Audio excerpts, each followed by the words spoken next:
A very quick update on the Red project today. I have successfully glued these felt trims back together.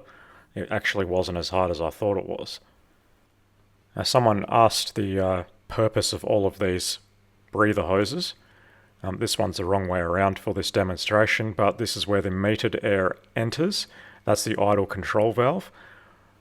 This distribution hose has the cold start injector squirt into it, and this Y hose feeds into the intake manifold, and that distributes the air to all 6 of the actual injector sleeves.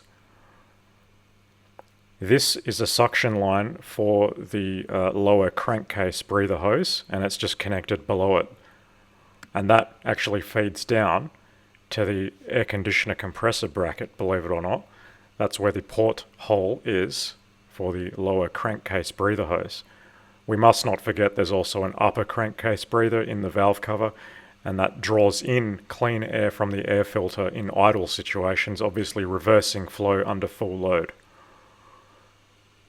So this is where I'm at today. I have installed as much as I can for now. Unfortunately, my little rod that I have made up is still too long, so I'm going to have to take that off and add some more threads to it, because even with the cable fully adjusted, that idle position does not allow the throttle to close now. So yeah, that rod's definitely too long.